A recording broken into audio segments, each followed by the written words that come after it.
What's up, guys? So today I'm going out to a little store out here since it's raining and my season's just about done. I'm going to WCT Farm and Equipment, I believe it's what it's called, out here in Stratford, Missouri.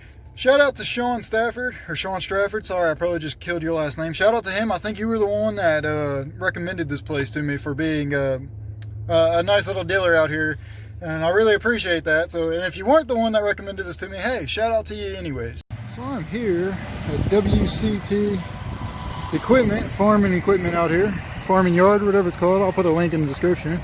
We're looking at some new equipment today. We're actually going to buy something, but you guys are just going to have to wait and see what I got. I've got something sitting next to me in this truck right now that I'm buying. We're going to show you guys here. I'm going to drive home, and I'll show y'all when I get home what I got today. But I was here pricing out something else that I might be getting out here. So real quick, before we jump into today's video, I just want to give a big shout out to D's Lawn and Landscape. Here is his channel right there. Go check him out. Me and him are going to be doing a collaboration real soon, so you guys are going to get to see him on my channel here for a few videos, and you're going to get to see me on his channel for a few videos. So be sure to check out our collaborations. I think I put the link here already. Go check them out. Alright, y'all, so here's what I ended up getting at the store. I got me a new weed eater. So this one is just the SRM 225i.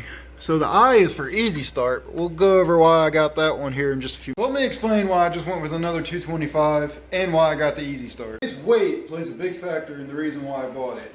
So at my dealer, I looked at getting the next one up. It was the 2620, I think, is the one I actually looked at. So yeah, it has more power, but I don't need that extra power. You know, everything that I've done this year, the 225 PAS that I have up there has done just well.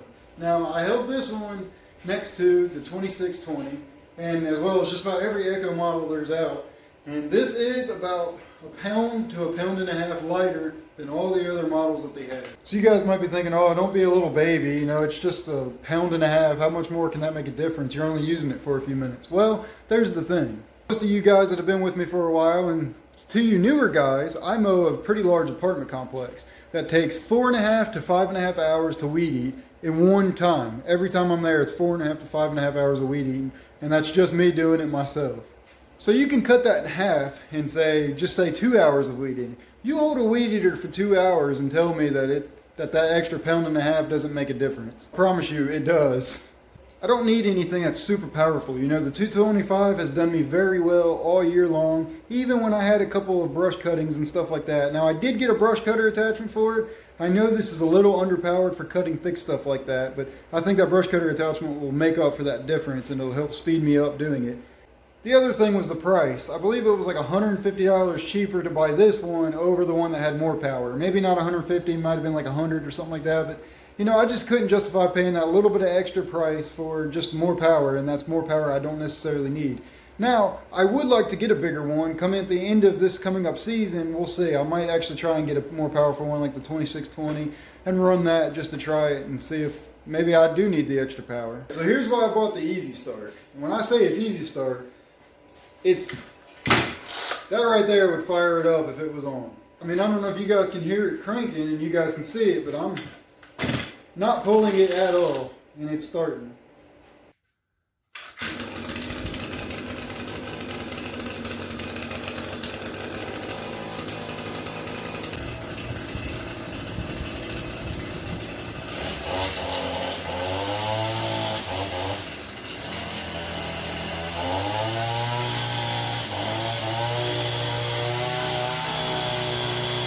So I got the Easy Start specifically for a couple of different reasons. One of them being that I fell in love with it with the PB 2520 the PB 2520 blower, as well as my 770 I have down here. It's pretty easy start. I mean, you just barely pull it and it fires up, and I love that. You know, I came from my Pollen Pro weed eater, or my Pollen Pro blower over there, where you're just cranking and cranking and cranking to try and get it started. So I came from that. So the Easy Start is definitely nice to have, and I kind of liked it from that. As well as I've had help over the summer, and I wanted to make it easier on them, because I try to make work easy on anybody that comes out and helps me, as well as easier on myself. So if they can start it with less power or with less energy needed, and it's just easier for them to get it started, it's just a whole easier of a day for them. Now, some of you guys might not agree with it, but that's just me.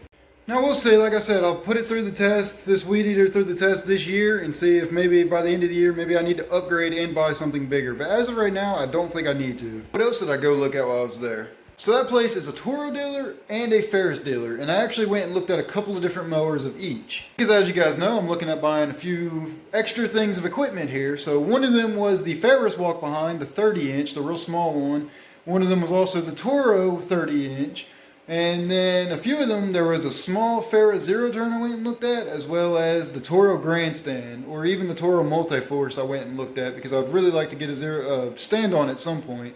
Now, in my opinion, as of right now, that Ferris 30-inch is just a little out of my price range for just a 30-inch mower. But that's for now. Maybe I'll find a good deal on it eventually. Now, this springtime, I will get my hands on a stand-on. I'll probably try out every manufacturer stand-on possible because, one, I've never used a stand-on, and two, I would like to eventually upgrade to a stand-on mower as my main mower, maybe like a 44 to a 48-inch mower.